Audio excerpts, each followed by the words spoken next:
Good morning. Welcome to the clinical meeting.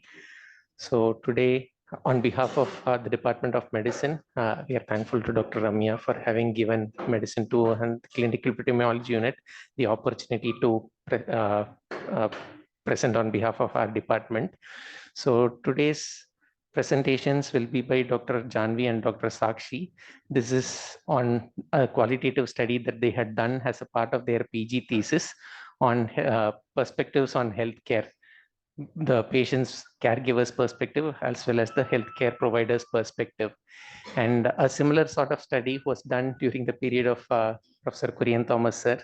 So we thought we could have no better person than sir to chair this session. And thank you very much, sir, for having come to moderate this session. Extremely thankful. And I'm also thankful to our online participants as well, and our special invitees, Professor J.V. Peter sir, who has kindly joined online via Zoom to provide sir's comments. And my special thanks to our special invitee, Dr. Kishore Pichamuthu sir. Thank you very much, sir, for having come today. And also, we think that there will be a few more online dignitaries who will be joining online as well to give their feedback. So without further delay, I'll hand over to the speakers and the chairperson for the session. Thank you so much, sir.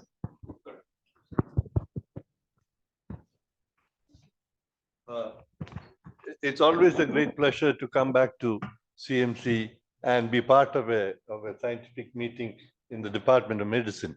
I think it is you have both completed your MD. No, it's a very great pleasure to have two PGs having done. Previously, the qualitative studies were perhaps not very much common in CMC.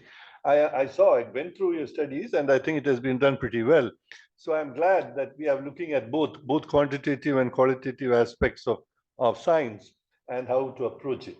I have the long time ago, about 2012, I think we did that study. It's very important that how can we improve the care in the intensive care unit, because it is a very the issue is how can we the issue. I think you will bring it up very well in your. There are many issues there, but it's a extremely short supply and high demand area and extremely costly. So how can we improve the efficiency and the quality and keep it as efficient as possible are the three main challenges I think you have addressed. And I welcome both of you. And who is presenting first? Please come forward.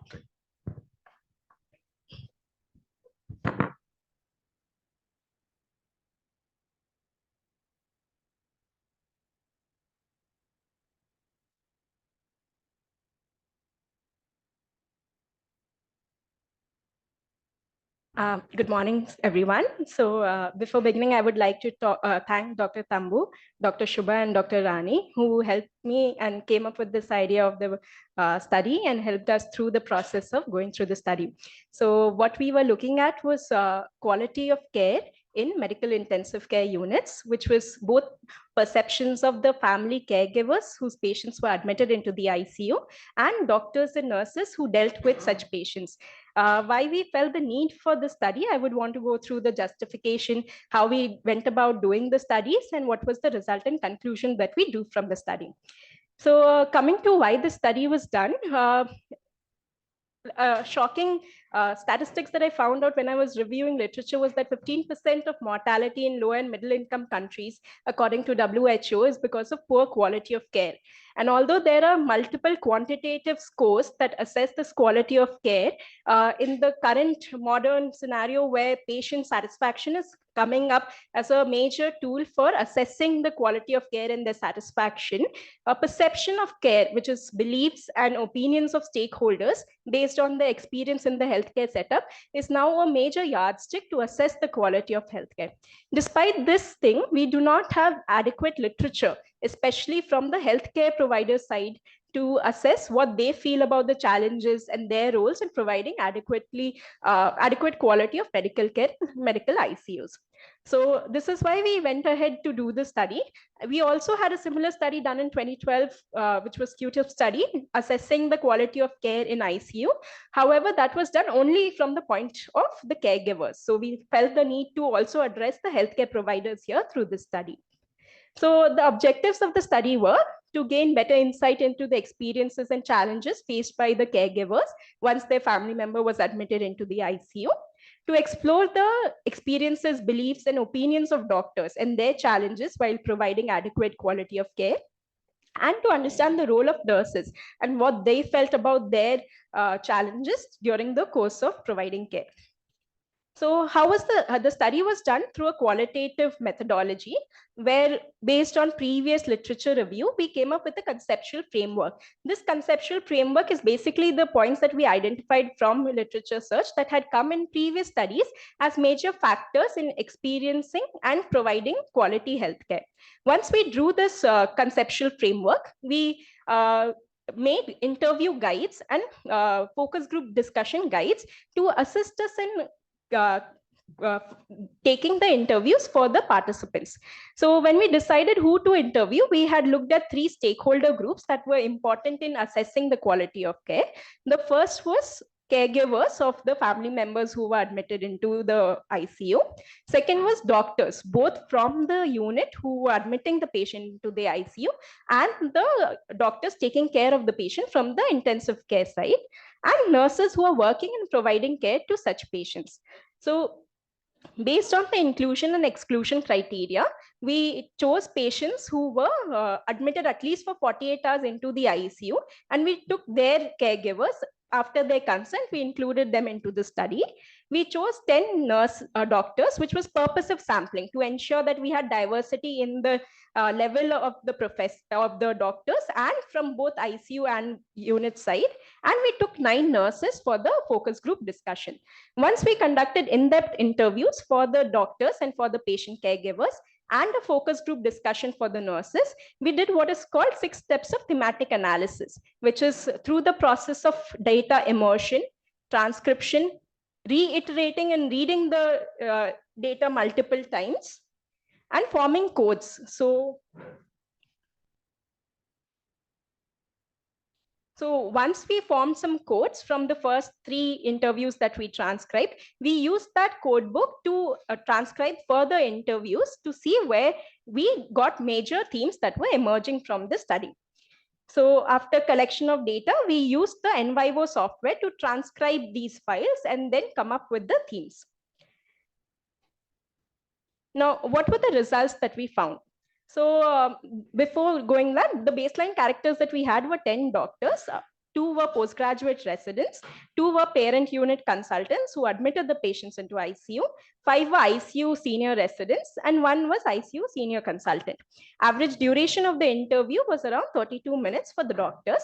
We conducted 1 focus group discussion with 9 nurses of various stages of their practice, which lasted for 1 hour 32 minutes. And we took 10 patient caregivers. So this patient caregivers was selected also purposively to ensure that we had patients with different prognosis, different illnesses, different age groups, and different socioeconomic strata.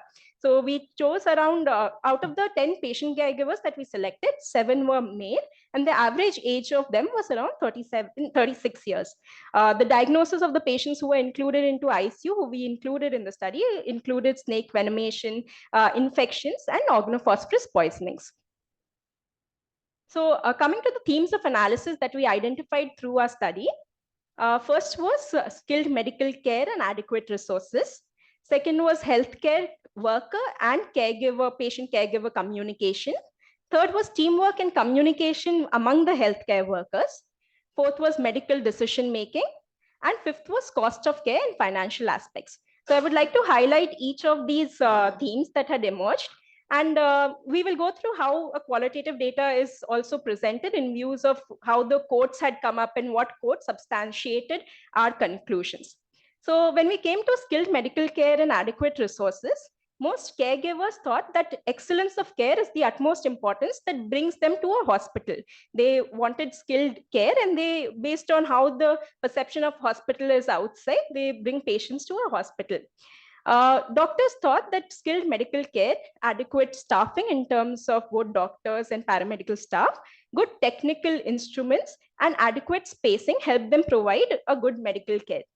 Nurses believe that their role in providing good medical care was doing their responsibilities well, which included maintaining asepsis, administrating the medications on time, and ensuring that the overall ICU running was smooth. There were multiple shortcomings that were highlighted in this aspect. One was doctors commented that sometimes the space surrounding the bed is not adequate for them to do their procedures adequately, and they would like more space around each bed in the ICU. Nurses identified that they had very long working hours, which prevented them to give their full to the patient care, and also that there was shortage of staffing for them. So I would like to highlight some quotes that had come up in this aspect. So one of the caregivers said, despite so many difficulties and emergencies, we bring the patient so far because all of the feedback we get from here, and the hospital is so good that they can bring back even a dying patient. One of the nurses said that without food, shelter, rest room, and asking them, this is in terms of patient caregivers, to sleep on the floor means it's very difficult for them. They have to take care of the patients, look after themselves, and during that they cannot do this, and therefore they are spoiling their own health, highlighting the need for better waiting facilities for patient caregivers who are admitted in the ICU. I think that has been addressed in significant terms with the Ranipet ICU that has come up, and there's better waiting facility, but I think in our setting it's still lacking, and this is something that we can look at. Coming to the next theme that had come up, which is healthcare worker and caregiver communication.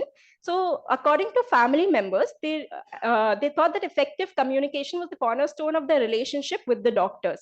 And if the communication was frequent, transparent, and regular, they thought that that helped increase the trust in the doctors and the treatment that was being given. And it allayed their anxieties as well. According to frequency, they thought that once a day communication with a senior doctor was not enough, and maybe twice daily, morning and evening, would help them feel better.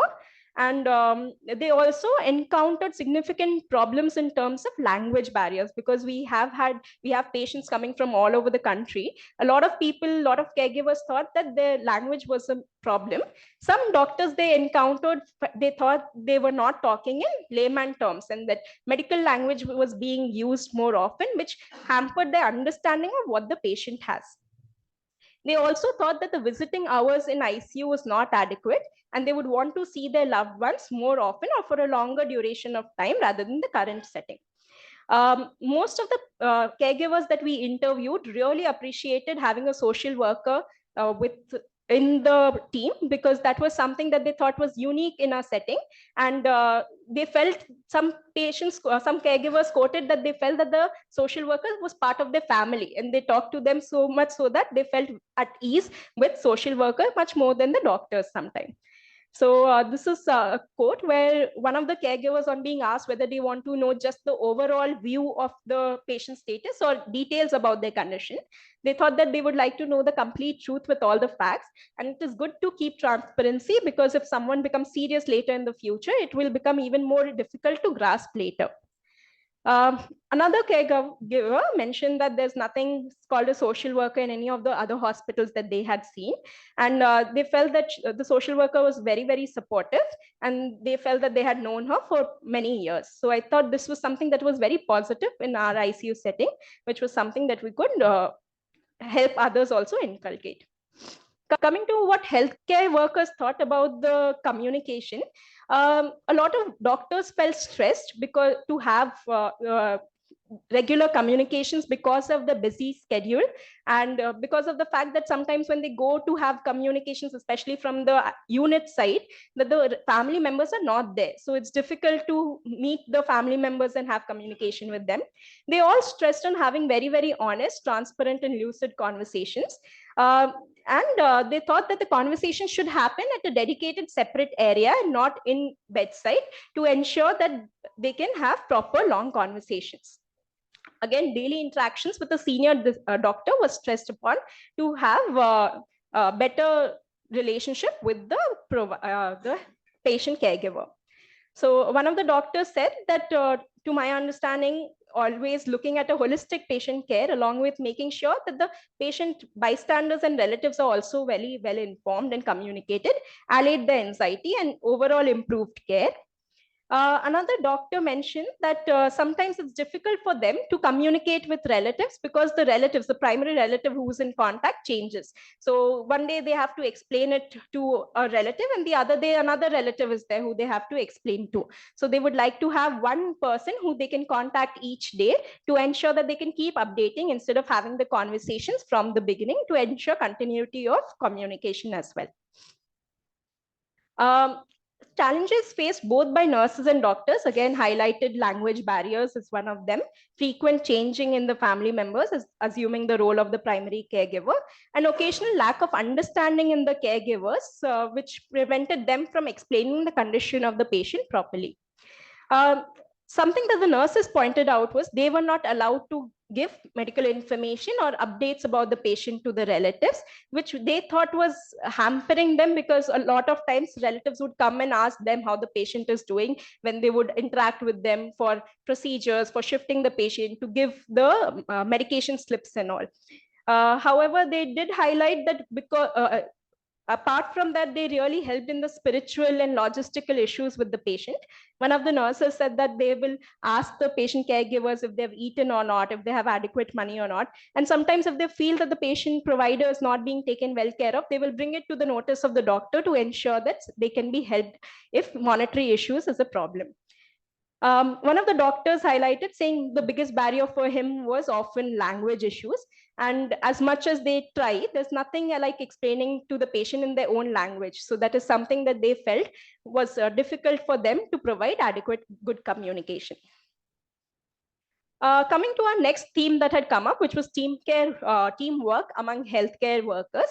Most of the doctors that we interviewed stressed on the importance that openness and communication at all levels, mutual respect among different, because ICU is a place where multiple teams come in and give their input, mutual respect for each doctors and for their opinions, and positive criticism, positive feedback or discussions was the most important thing in giving good medical care to the patient.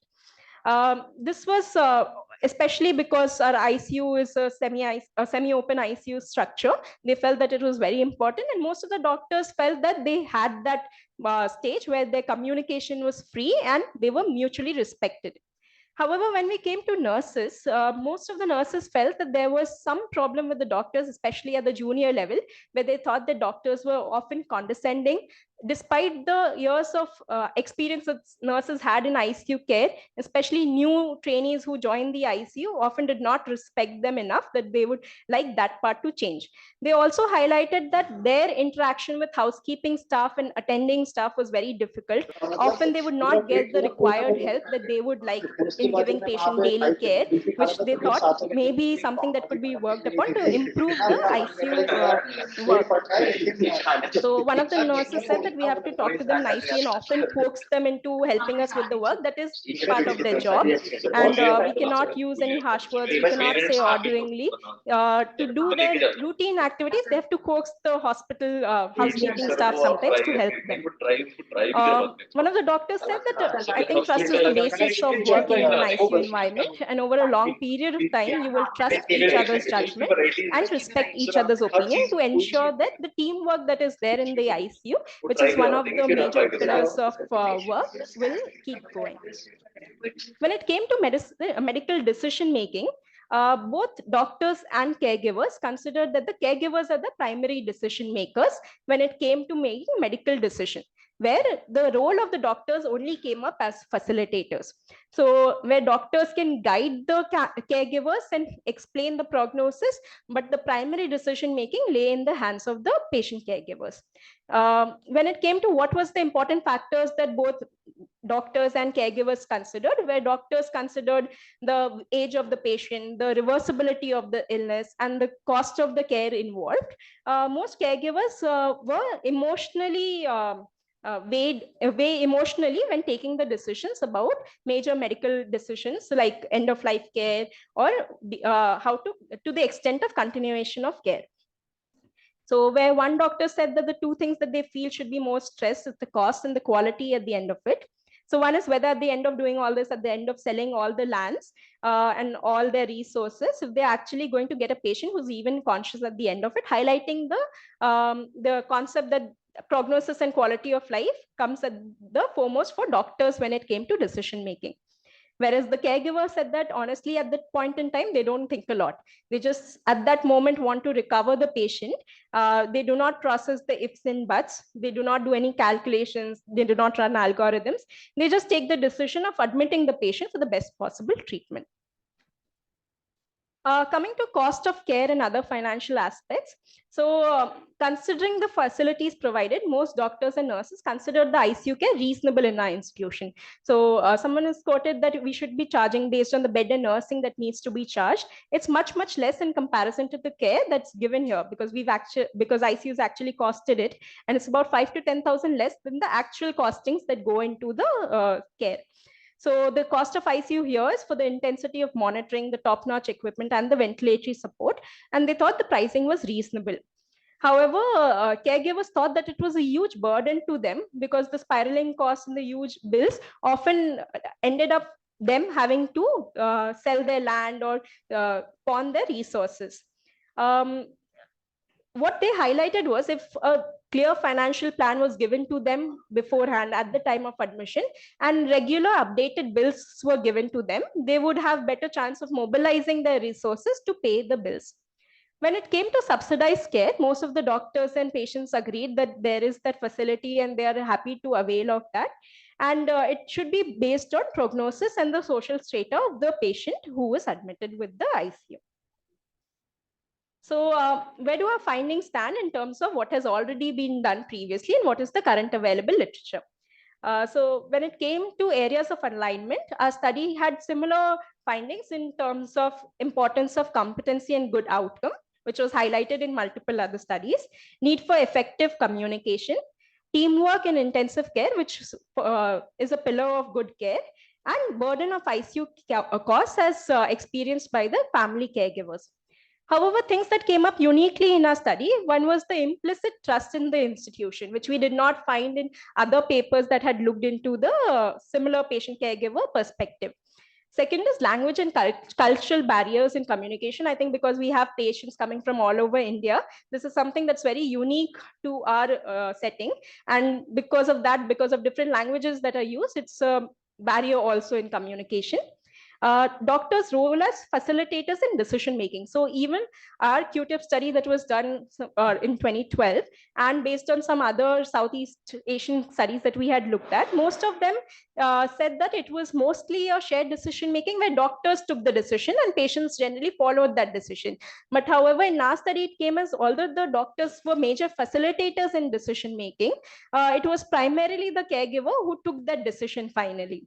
And finally, challenges in healthcare worker relationship, where there was a disparity where doctors felt that their work environment was very good in terms of communication and teamwork. However, nurses did not say the same thing. So that is something that we should keep in mind. So concluding, I would think caregivers believed in skilled doctors, were mostly satisfied with the clarity, comprehension, and transparency of communication with them, and considered that the final medical decision-making lay in their own hands. Doctors identified proficiency at work, effective communication with the healthcare, with the primary caregivers, and good teamwork as the cornerstones of good intensive care. They expressed challenges in terms of language barrier and busy schedules to facilitate good communication and adequate quality of care. And despite addressing challenges with respect to long working hours, shortage of staff, and sometimes not a good working environment, nurses exuded pride in the execution of their daily work with integrity, which they thought was paramount in providing quality care. So how do we move forward from this study? Some of the suggestions that I would like to give is, one is implementing communication training for especially new doctors who join our setting, where they can be highlighted to work on clarity, on the empathy, and effective communication. Second is to improve facilities, especially for caregivers who wait outside. So if their waiting facilities could be improved, providing them with water or accommodation may be a way forward. Third is to address staffing issues and reduce workload, both for the nurses and doctors, in terms of either making the hours of their shifts shorter or recruiting more staff. Third is promoting teamwork. This was especially for nurses where they felt that their work environment could be better. So to encourage open communication and mutual respect among the team. Third is financial transparency, so to maybe give a detailed care plan, a detailed financial plan at the onset of admission, which we do mostly, but maybe breaking it down further for them, and to give them regular updated bills ever so often so they can understand that where the bill is happening and to mobilize resources. And lastly, I would also want to think maybe a longer duration study to see the effect of admission of a relative into ICU, how that takes a toll on the patient caregiver or the primary caregiver, who is the primary person for communication and taking care of the patient. Thank you.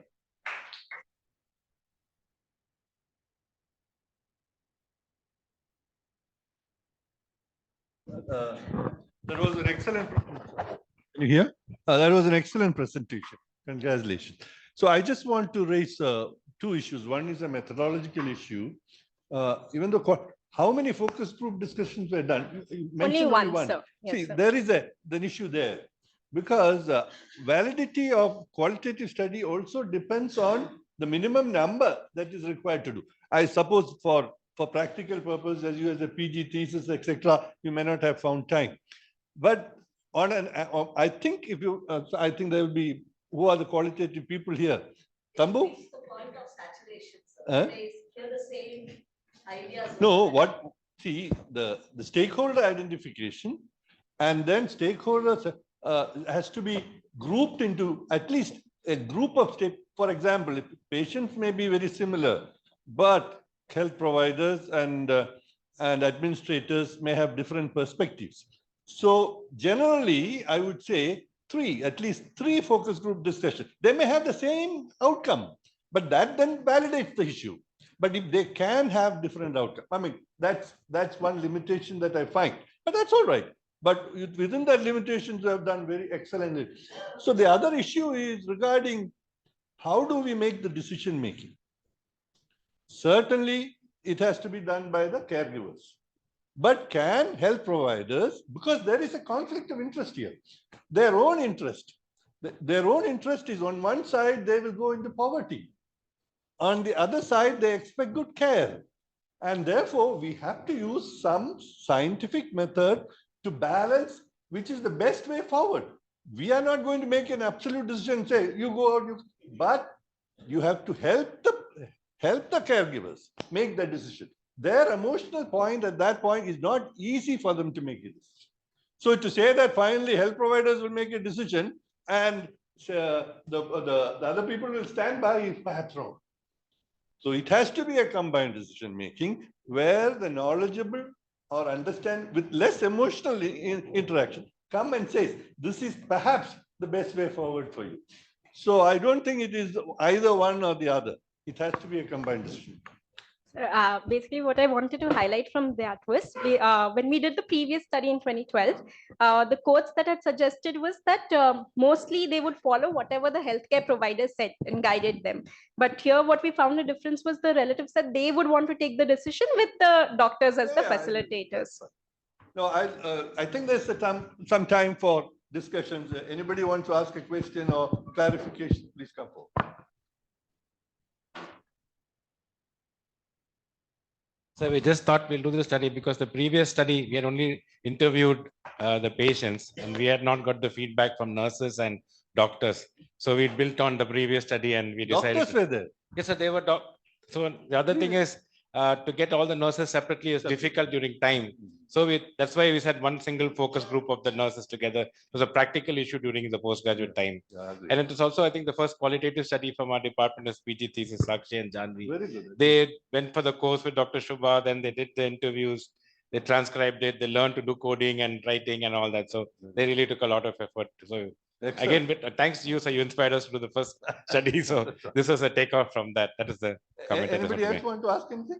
Any clarification on the issues? Yes, ma'am. So we, from based on previous literature review, what we thought was when we conduct in-depth interviews, mostly by the 9th, 10th interview is when thematic saturation is reached, which we also found in our studies. By actually the 6th interview, we reached thematic saturation, and most of them reiterated the same thoughts after that. And with the focus group, it was with the nurses that you did the focus. Yes, ma'am. So there were 9 nurses from the ICU of all cadres. So there were senior nurses as well, nurses who were doing their bond, which we thought may have been a limitation because they may not have been open about their ideas. So that one we thought was a limitation in our study, but because it was COVID time, we didn't have the space to call all of them separately as well. Zoom meetings, senior separately, junior separately, may have given you a little more of the valid ideas. There are two issues here. One is an in-depth interview. I think in-depth interview, 9 people is fair enough. I don't think you're going to get much more out of more people in in-depth. But focus group, there's interaction. Yeah. So the focus groups can come up with different perspectives when you interact with each other. So that is an area which you could have umbrella. But I think agree, postgraduates have got limitations in their time. Thank you. What about patients? You did in-depth interviews with the patient caregivers, ma'am, and not then the also patient. you reached the point Yes, of ma'am. saturation. Did you happen to interview? I'm sorry, because it's in the intensive care setting. There are lots of other teams, right? There's a respiratory therapist. There is a perfusionist, meaning I think they will know. The critical care therapist. No, So ma'am, any of those alternate allied health groups there? No, ma'am, we've not interviewed them. Okay. So there's actually more scope in a way to see what. What about the social worker? Did you interview them? No, ma'am. No, because there was only That might one be a social critical worker. call. So Okay, now there's a team. So okay, perhaps, yeah. Okay. Fair enough. Thank you very much. Lovely work. thank you. Right. Ma'am. Okay. I think anybody else?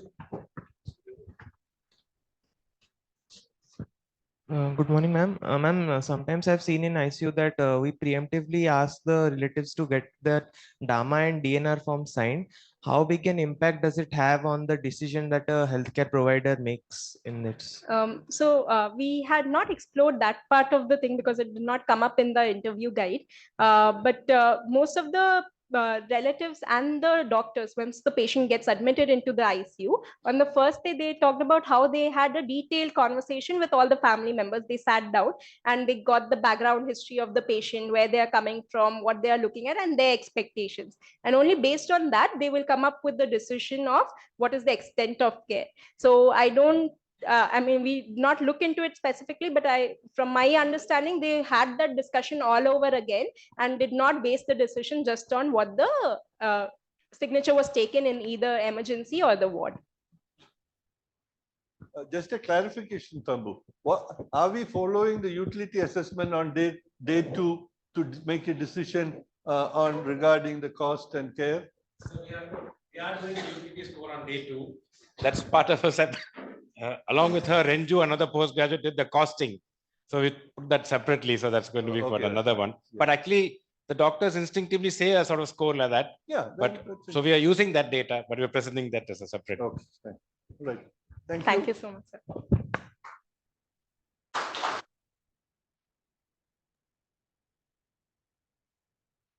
Yeah. This 1 minute. Some online comments on it, please.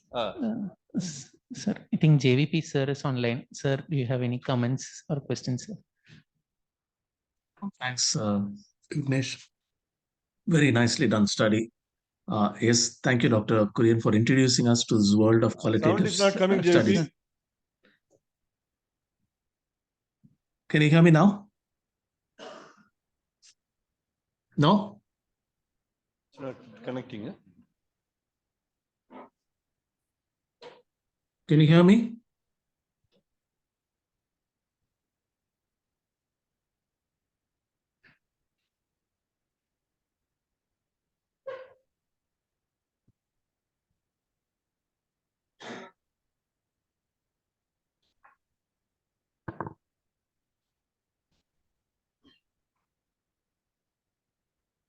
I don't think they can hear in the auditor and in the hall.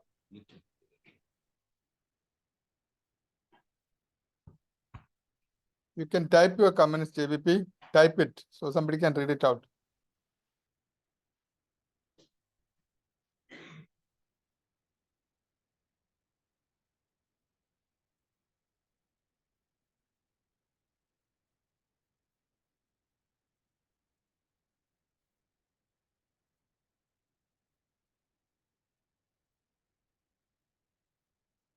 think there is some online issue, but there is one comment. I'm surprised that nurses said that they have long working hours when their working time is fixed.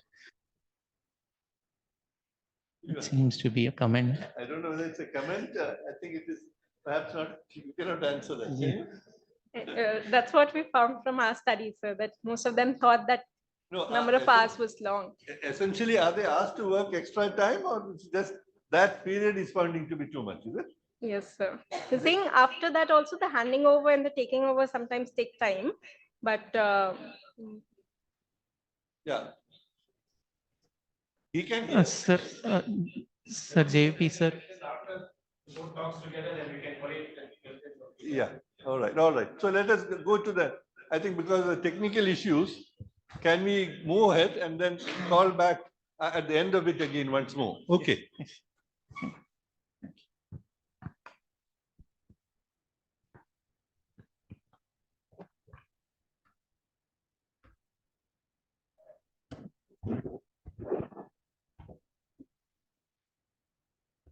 Good morning, everyone. I think Sakshi has given a little bit of introduction already about why we look at perspectives of the healthcare providers in addition to the patient and the patient caregivers in the setting of ICU. So this is my study, which is titled Qualitative Study. This is perception of the aspects and quality of healthcare amongst the patients and the healthcare providers, which includes doctors and nurses in the general medical ward.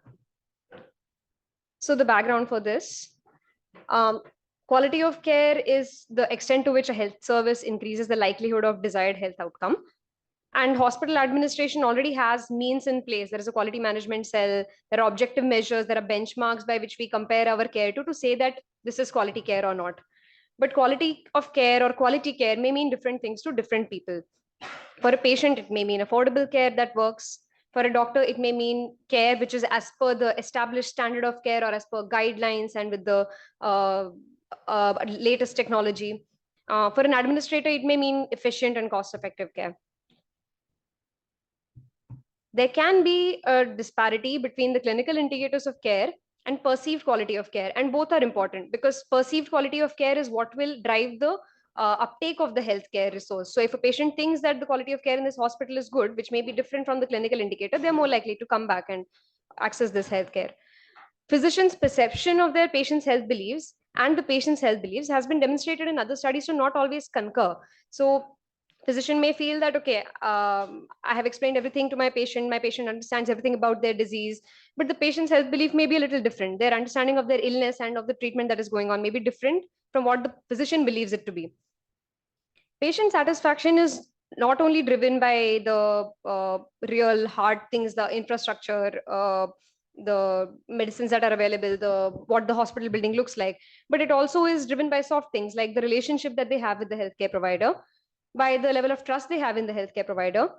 And studies have shown that patient satisfaction and job satisfaction in nurses seems to correlate.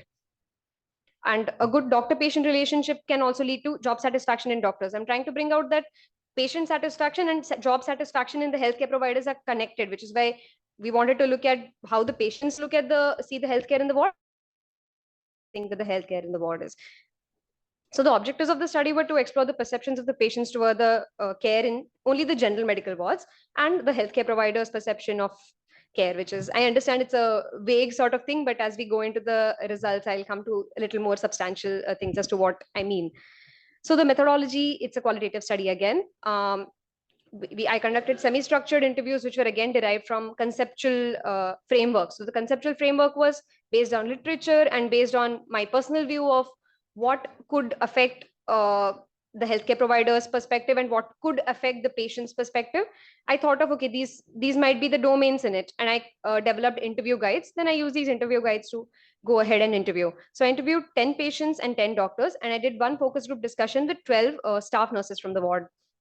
We translated this data because the patient data was in languages other than English. We transcribed it to English, and then the coding and the rest of the analysis was done in the NVivo software.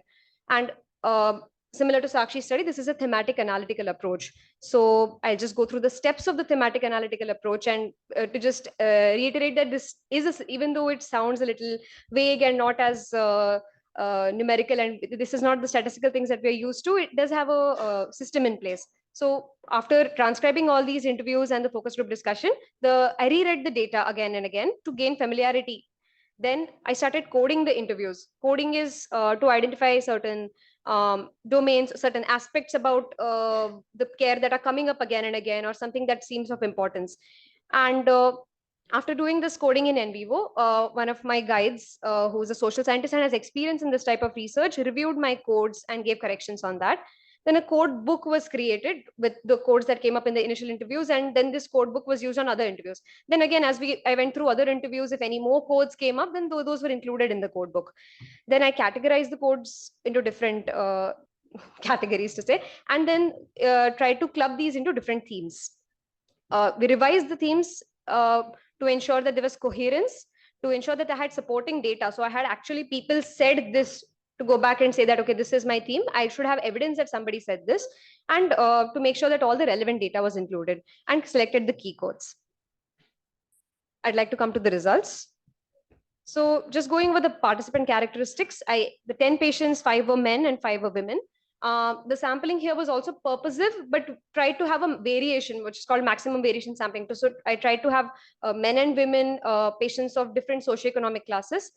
Here, the median age was 50 years, and the median duration of illness before they came to the hospital was very variable, between a week to 6 months.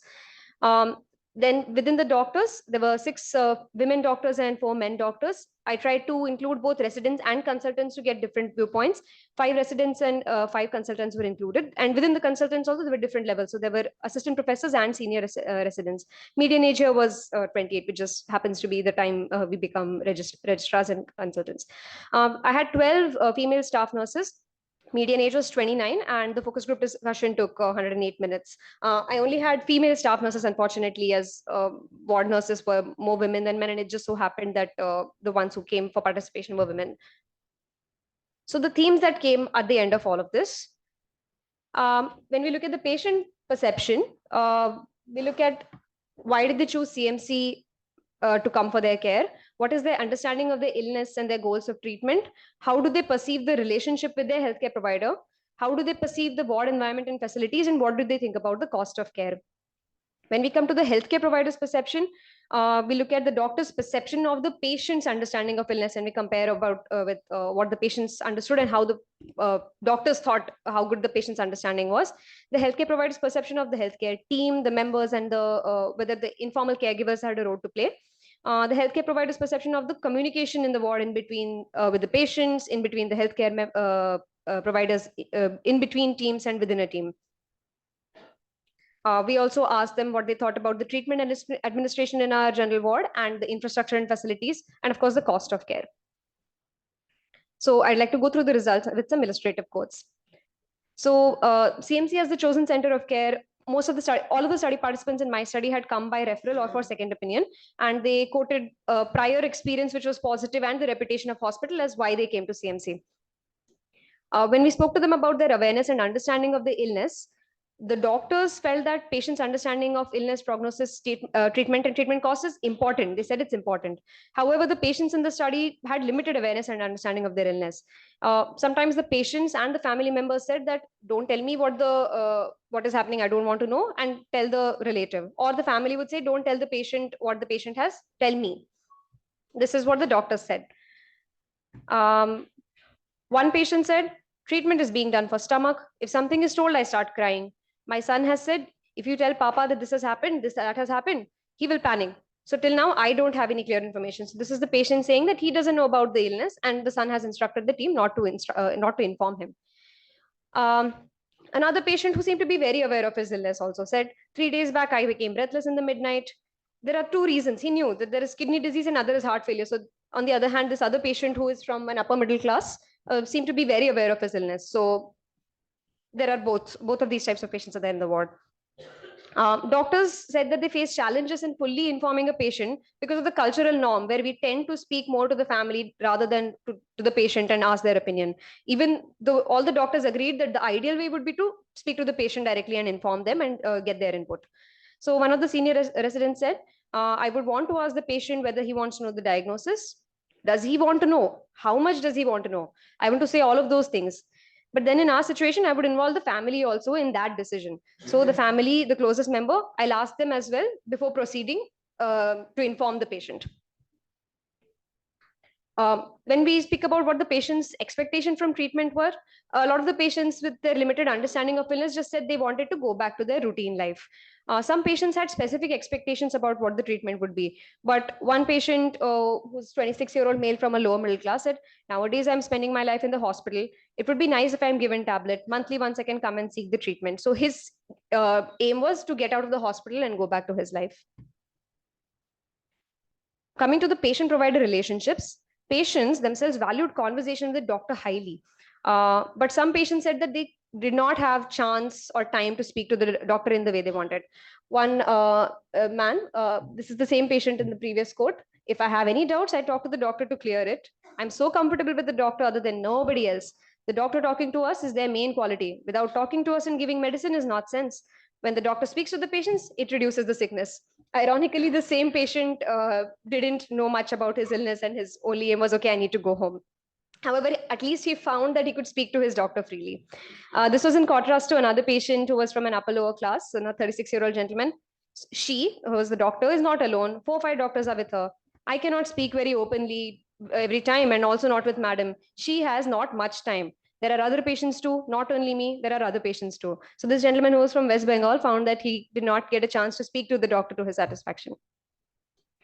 Some patients were also not familiar with who is in the healthcare team. The nurses also pointed this out, and that patient and family didn't know who is the treating doctor.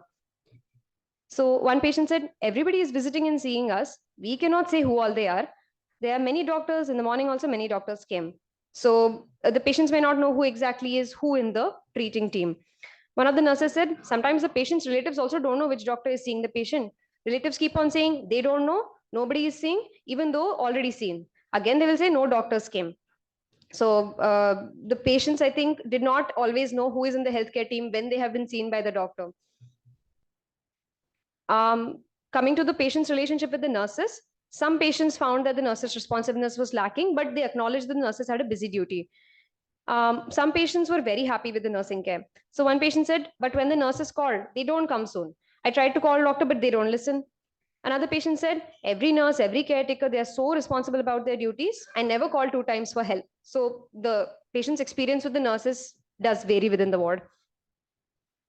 When we talk about communication with patients and what the doctors feel, how important it is and the challenges they face, the doctors said that a good rapport with patients is important, and that if they could assure the patients of their sincerity, then if there is a bad outcome, then the relatives are more likely to be accepting of that as something that came up.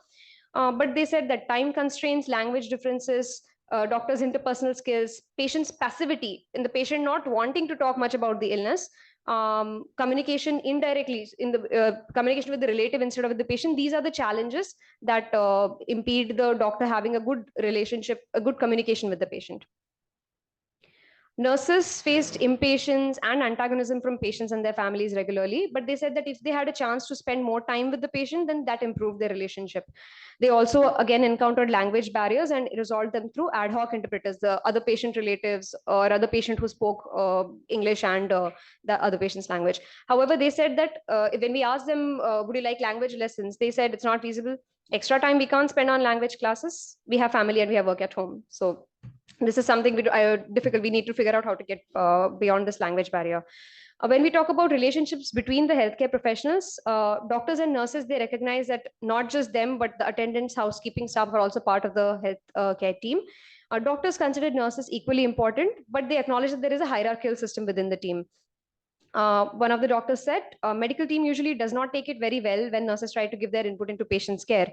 We see nurses as people who are only there to execute orders and not the other way around. Some of the nurses, even though doctors said that yes, nurses are part of the team, some of the nurses did not experience this.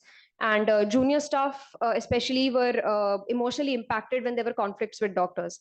So one of the nurses said, in our ward, they're shouting, so many doctors, they're fighting with us also, because of you only it is not done. They're giving complaint to nursing service, they will go to charge nurse, and in front of the patient relative, they will fight with us. So this was one of the grievances that the nurses brought up. But another nurse was more understanding, and she felt that they're not shouting and all. They won't shout much or anything. They want to complete the procedure. So they're asking, come on, sister, it is getting late, please hurry. But we are not getting targeted shouting. However, I think we need to remember that there are other negative experience also exists.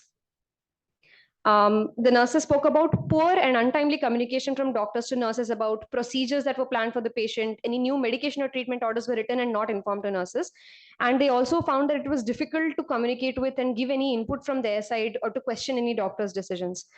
One nurse said, that which in context was whether the nurse can question the doctor's decision also depends on the doctors. Some doctors we're not able to say. They will show face. Sister, I only will decide. Then one nurse said that if 2 o'clock there is bone marrow, staff will not know. They are writing prescription and all. Only when the technician comes, we come to know that there is a procedure. So there, even though doctors acknowledge that, okay, nurses are part of the team, there is definitely a gap in communication between the doctors and nurses. When we come to decision making for the patients, everybody, all the healthcare providers felt that decisions were primarily within the doctor's responsibility, residents and consultants handling the day-to-day decisions. Nurses' inputs were sometimes included and appreciated, but like we saw in the previous quote, it was not universally appreciated. Coming to the patient's role in the decision making, doctors said that they had minimal involvement in the treatment decision making because of limited information and education. But patient participated when there was equipoise cost. So when this treatment or that treatment and only cost is the issue, that is when patients were participating in the decision. And patients' relatives actually played a more significant role. So one doctor said, it's actually usually us choosing the best option that we think and then asking the patient for permission to go ahead. I don't know how practical it is to perform shared decision making in each and every medical decision in a setting like ours. And another doctor highlighted about lack of patient autonomy in the sense that if they're from the socially, economically weak sector, we do not give them all the information that they need to make a good decision. If it is a woman, we don't ask her directly. We tend to talk to her husband or a father right in front of our eyes. This was brought up by a resident. When we talk about how we are making decisions and whether our decisions are evidence-based, doctors in the ward, especially the residents, valued evidence-based medicine and the importance given to evidence-based medicine in the ward. And they spoke about how CMEs, journal clubs, and online resources were useful for them to make evidence-based decisions. But they also spoke about how adapting this to a socioeconomic context was important. One resident said that one thing I like is that they keep giving us journal clubs, even though we don't like it about time constraints, but it helps us in being on top of the subject and knowing the latest evidence. So this was about the decision making, and next I'd like to come to the infrastructure. And patients that we spoke to were satisfied with cleanliness and privacy in the ward. Some patients said that navigation was difficult and their relatives were inconvenienced by going to pharmacy again and again. And they also spoke about the lack of beds for the caregivers in the ward. So one patient said, if you ask me to go to B ward, I cannot go alone because I'm confused about the building. If anybody doesn't know about the way, the security can guide us in a respectful manner. And something that 1 or 2 patients brought up was that security was not always very nice to them. Another patient spoke about the lack of bed for the informal caregiver or the relative. Attender also wants a nice sleep, but this is what we didn't expect. Normally, attender stays means they used to sit only. Sitting itself, they feel very tired. The healthcare provider's perception of infrastructure the healthcare provider said that manpower shortage was a main issue. Nurses said they faced challenges due to multiple sick patients in one shift, which allowed them which disallowed them from spending time with the patient. Shortages in attenders caused delays in shifting the patients and long waiting times for patient to come back. And there was delays in prescription filling and replacement of ward stock. So doctors spoke about how ward stock was not always available, and nurses said that it's because the doctors were not giving the prescriptions on time. Nurses spoke about how because they found there was a shortage of attenders and they were very anxious about getting the patient to procedure on time. We will be very scared of missing a procedure. We will be begging for the attender. It's all quite difficult. One registrar just said, how much can one registrar do? You know, it's a bit out of context, but we were asking them about manpower, and that's the context. The doctors and nurses said that they felt the monitor numbers were inadequate. One nurse said, all patients need care, compulsory monitor, but we cannot connect, only 12 are there. But outer patients also we have to connect sometimes. Outer means not very stable, sick patients only. So outer patients, which are supposed to be stable patients, are also often sick patients and require monitoring, but they don't have equipment for that. Another infrastructure issue that came up, this study was done a few years ago, so things have changed since then. But one resident spoke about how the number of computer stations was inadequate. But this resident also pointed out that they were not bothered by it because they had workstation in their laptop, the app in their phone. So even with the less numbers, they were okay. However, the nurses said that if the doctor was using a computer station, they couldn't get access to it, and they had to delay their computer work. That was about the infrastructure. And coming to cost of care, doctors seem to be aware of the direct and indirect medical and non-medical costs, and said that investigations that we do and the duration of stay were modifiable. And this doctor recognized that waiting time and indirect costs because of the waiting time were also contributing. Patients' opinion, affordability of care, and request for concession, according to the healthcare providers, seem to correspond to according to the patients, what the patients we looked at, one patient had insurance, and the others who asked for concession seemed to be from a low socioeconomic class. Healthcare providers felt that the cost of care is mid-range, but the lack of insurance still makes it very burdensome for patients. So the first quote from the doctor was that very few of our patients have any form of insurance, so they're paying out of pocket by borrowing money or selling possessions and land. Patient, however, who was from an upper middle class, said that when you compare CMC with other hospitals, I say that CMC is less in terms of costs compared to other hospitals. Another patient from the lower middle class spoke about how she had to borrow money from relatives, neighbors, and friends, and did not have a health card or insurance. When we spoke about subsidization of care, it was seen as doctors by a complex work, and doctors felt that it was probably better done by trained social workers. Age, baseline health condition, and reversibility of illness was considered as factors on deciding who receives a concession. And doctors said that they were uncertain whether this subsidy is reaching those who need it. Nurses said that patients may downplay their financial capacity to request concession, saying, well-to-do patient only getting concession. So I know these were a lot of results. I would just like to conclude them and compare it to what other studies have looked at, and I will just go into different themes. So when we speak about patient awareness and understanding, I think it came up that patients have a limited understanding of their illness, which was worse in those with low socioeconomic backgrounds. And this is because of health literacy, time constraints by the doctors, and paternalism in medicine, where we want to take the decisions and we don't take the patient's input as much. And these findings align with studies in countries, other low middle income countries in Africa, but also in a study in the United States, where patient doctor concordance was not excellent, and this issue is not exclusive to developing nations. Communication challenges are there between providers and patients, in between providers and doctors and nurses. And this is similar to, and another thing that nurses felt was that patients did not appreciate communication with them as much as they did with the doctors. And this is similar to the Q-tip study had found that doctor interaction was much more valued by patients than with nurses. Language barriers and time constraints have been found to be barriers in communication in another study in South India as well. Healthcare team dynamics and familiarity with healthcare team members seems to be inadequate in the ward. And between the doctors and nurses also find it difficult to question the doctor's opinions. The next part about decision making, different from the ICU study, I think here both the healthcare providers and patients recognize that the treatment decisions were mainly taken by the doctor and the relative rather than the patient. And this paternalism is, I think, a cultural factor. Like a culture is more to speak to the relative and rather than to the patient. In a study done in South India in 2018, this was only for cancer patients. The patients preferred a physician to make the decision, and around 2/3 of them also involved family. So patients in general don't seem to want to make the decision themselves, but I think that should change. Coming to infrastructure and resources, the healthcare providers brought up shortage of monitoring equipment. There were comments about duty rooms and computer stations. Things have changed a little bit since the study was done. Absence of beds for caregivers and inconvenience in navigating and going again and again to pharmacy was something brought up by patients. Other studies in India have shown patients being unhappy with water quality, cleanliness, which did not come up in our study. Patients were happy with cleanliness and privacy in the ward. Something that came up about doctors in the US, there is a growing demand demand for duty rooms or doctors' lounges, which was something that the residents also spoke about in the study. They didn't have adequate bedding in the duty room.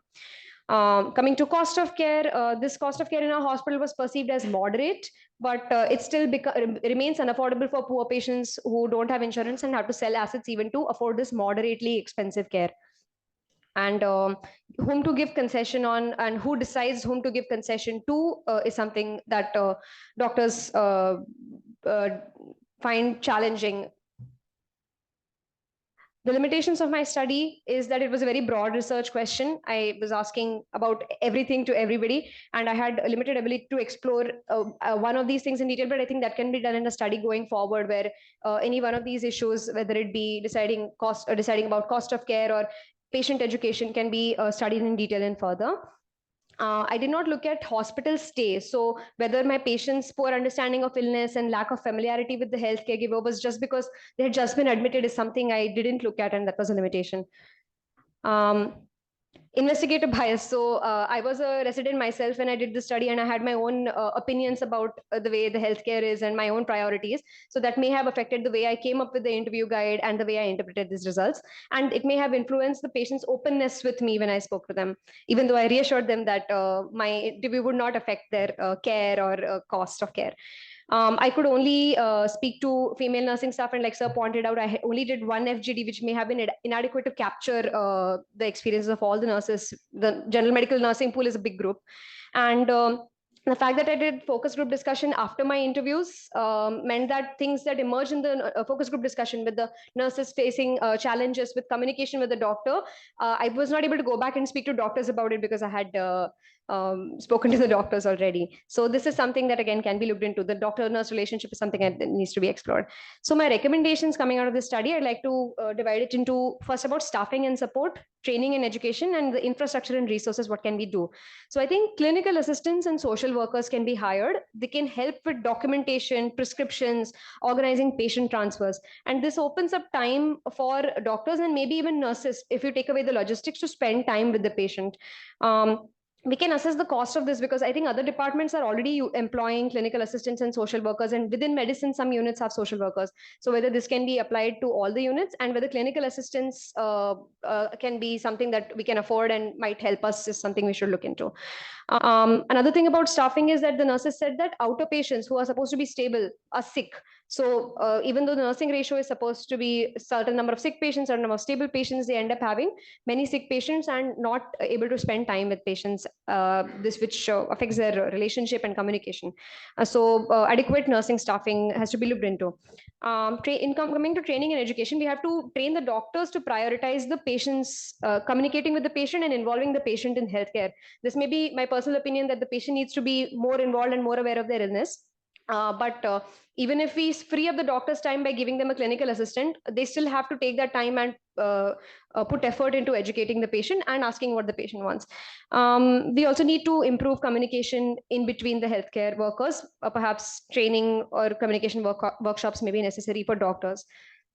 Adequate computer stations, I think this has improved, but still, if we are going to move to an inpatient EMR system, we may need more computers. I think a futon or bedding for the patient relative is something that has already been implemented in Ranipet campus, and it's not a recurrent in cost, and I think that is something that can be brought in. So thank you. I'd like to thank Tambu sir, Vignesh sir, and Medicine 5 for allowing us to present our thesis, and I'd like to have Katie sir. Yeah. Thank you very much. So I just want to comment that the issue of methodology remains the same. Other than that, yours has become very generalizability of your subject can improve if you separate out institution-specific issues separate from generalizable issues. You put everything is relevant, but you separate out the institution-specific one and present it in a different way. If you mix it up, you can't maybe I don't think publisher will take, because there are lots of institution-specific issues. Separate it out. And you can just summarize the institution-specific issues and generalizable issues as a separate topic. So that will be very good in it. Any questions on that? again, sir, this is a new area. We were not sure how a qualitative study in a ward would manage. And it was COVID time, and we were not sure what the findings would be. But again, hats off to Janvi. She took a lot of effort, went through the whole effort, and finding a private space in the ward to do these interviews was tough. Again, focus groups, we had to bring them to the CEU, all the nurses at one shot, and finish it off during COVID. So it was a bit tough.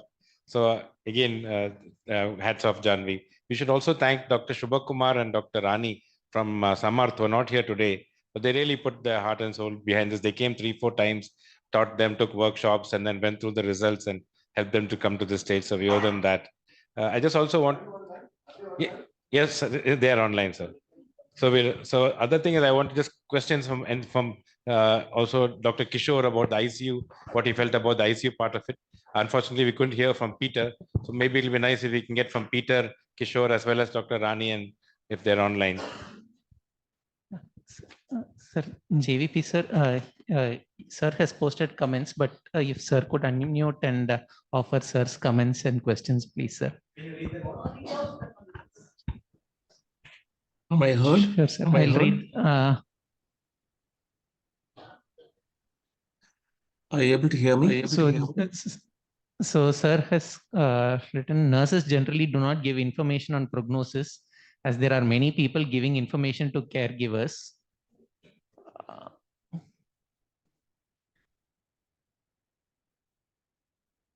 That it can sometimes be conflicting or confusing to the families. This can also happen because of some differences in the information provided by the parent team, the ICU team, and social worker. That is one of sir's comments. And another question is, what was the single most important factor that influenced the choice of patients to come to CMC? Was it excellence of care or accessibility or cost? Did this come through in the interview? Sakshi. I think the two things that came up was, one was they thought the cost of care was less compared to outside hospitals, and second thing was they had heard that the outcomes of patients were much better as compared to other things. So those two were the things that had come up as why they came to CMC. Sir, any other comments, sir?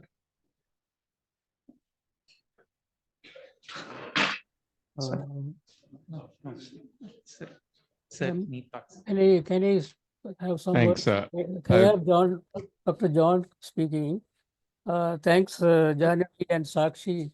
It's nice that the physicians are taking so much interest in ICUs, and all because William Thomas made the initial few studies where we could also collaborate. And regarding cost, I wanted two words to be heard. One is indebtedness, and the other is called catastrophic expenditure. These two issues are very much associated, and some of the things I saw it is covered. I'm sure all those things are also covered in the thesis. So it is good to. KR, your sound is not coming through. What exactly do I can make it? Can you make it loud? Just say it in a few sentences. What do you want to ask? Sir, sir has posted the opinion. I can read it out. Yeah, that's okay. What was the opinion on indebtedness? That's one. And how many of the families were pushed down the poverty line, incurring expenses? How they raise money for the expenses? What was the overall subsidy by CMC? But did they do that? So that was done by a colleague who was looking into the health economics part of it. Yeah. So that is a separate study which is not presented here, KR. Okay. Thank you, and thanks for the team for taking up all these. Yeah, thank you for presenting these studies. Just a general comment that when we say, what we consider excellence of care, I've seen that over the last 20 years itself, our opinion of what is excellence of care has changed. Initially, it was only academic, perhaps excellence or ability to do things as a first, or being, somewhat having things that was not there in other places. That was the only thing that we would consider that was excellent care. And increasingly, we're looking at what it means to the patient and the family, and we're giving more importance to that. And I think that's a very good thing, that we realize that that's a core part of excellence. There's some other things. The social worker that the inclusion of a social worker in our interaction with patient families in the ICU has really helped. It's helped the patient families, and it has helped the caregivers. I mean, for us as well. It's helped the nurses. It's helped all of us to understand what's going on. There's a better connect with the family. There's better family satisfaction, and because there's a limited amount of time that a doctor can spend with the family, the social worker kind of works like a surrogate in terms of the time that can be spent. And that really makes a lot of difference, because it's not only technical information that they need. Sometimes it's just someone to talk to from the team. The word social worker, of course, is a bit broad. Different social workers do different things in different units, but in our unit they work like counselors. So really, that's what we need, and that's really helped us. In terms of the interaction between healthcare providers, I think the ICU here has a very nice model of being the semi-open model, and I've been always fascinated by the way it seems to work without too many problems, given how both the unit and the ICU teams have to kind of concur on many things. And in spite of two kind of strong teams working on both sides, the number of times that there are actual conflicts is, I would say, very small. And I think we work together very well. And I like this model because compared to a closed model or a completely open model, this having both teams has proven very valuable in many patients. In the ideas that we've been able to bounce off each other, and it has helped many patients. So I think that's a very nice model that we have. And of course, diplomacy is part of being and working in the ICU, because we have to deal with lots of people in the healthcare team, much more than in the ward. And also we have to deal with different units, consults, primary units. So learning how to deal with other healthcare providers is a very core part of being in the ICU. And thanks for bringing up some issues that you said. We could look at some of those. Staff shortages, I'm sure that is there all the time. And there's a changing landscape in terms of the type of doctors that could work in the ICU. We are finding it more and more difficult to find non-PG workforce, because there is no incentive for them to really work in a tough environment like the ICU. They'd rather be in some light work and study in this current environment. So that group is kind of shrinking. And instead, we are more and more finding people who are post-MD, who are just post-DM, or who are working as senior residents or senior registrars. That group kind of is expanding. So there's kind of a change in the demographic there as well. Nurse shortages, of course, have been an eternal problem, and I don't think that will be solved anytime soon. I think the visitors policy has been reviewed. There's been some changes, I think, in line with some of the feedback that you were saying. The waiting facility, well, definitely it's those are limitations of the building we are in, and hopefully this campus reorganization will solve that. But definitely better now than it was, where the families were living in the corridor, and now at least there's an additional space that has been created, and JVP was able to push the engineering department to actually do that, which they thought was not possible. But yes, so those are ways in which the actual building or infrastructure can also influence patient and doctor satisfaction. And of course, we've learned from that, and the Ranipet building is, of course, a testament to that. Hopefully that will be enough in the times to come. Yeah, thank you.